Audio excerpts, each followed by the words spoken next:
జీవితంలో కొందరికంటే కొందరికి కదా అందరికీ కొన్ని తీపి జ్ఞాపకాలు ఉంటాయి, కొన్ని చేదు జ్ఞాపకాలు ఉంటాయి.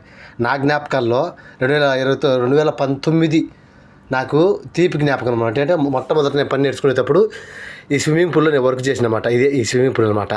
ఫస్ట్ నేనంటూ స్విమ్మింగ్ పూల్ వర్క్ నేర్చుకోవడం ఇక్కడనే అనమాట. తర్వాతనే ఇక్కడ ఒక స్విమ్మింగ్ పూల్ టెక్నీషియన్గా మారిపోయాను అనమాట. ఇదే నాకు ఒక మంచి మెమరబుల్ అనమాట. ఇది నేను తెనగాల పిల్లోడు ఇంద్రకర్ణ అనే పిల్లోడు ఉన్నాడు అనమాట. ఆ పిల్లోడు నేను చేసిన వర్క్ అనమాట ఇది.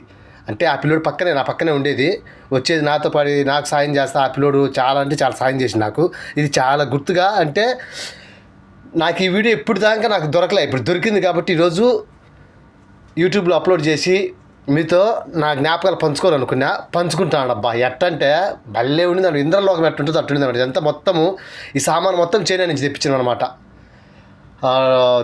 చైనా నుంచి తెప్పించుకొని ప్రతి అంటే ఎట్టుంటుందంటే ఒక సముద్రం పక్క బీచ్ ఎట్టుంటుందో ఆ విధంగా సెట్ చేసుకున్నాం అనమాట. ఆ విధంగా సెట్ చేయించారు కూడా. మేము అక్కడ దగ్గర ఉండి అంబ్రెల్లాస్, కుర్చీలు, టేబుల్స్ ఇవన్నీ అక్కడే ఉండి మా చేత సెట్ చేయించుకొని మరీ పోయినా అనమాట. టెక్నీషియన్ అంటే అట్టే ఉంటుంది కదా, తెలివితేటలతో పని చేయాలన్నమాట. ఇక్కడ అంతలక ఇదంతా ఇది వచ్చేసి పెద్దది. అంటే 3 ట్యాంకులు, అంటే దగ్గర 9,000 లీటర్లు పట్టే స్విమ్మింగ్ పూల్ అనమాట ఇది. ఏంటి అన్నా మర్చిపోవద్దు, ఇటువంటి వీడియోలు ఇంకా కొన్ని పెడతానే ఉంటా, అప్లోడ్ చేస్తూనే ఉంటా. నచ్చితే లైక్ చేయండి, షేర్ చేయండి, కామెంట్ చేయండి. తప్పకుండా సబ్స్క్రైబ్ చేయడం మాత్రం మర్చిపోవాకు.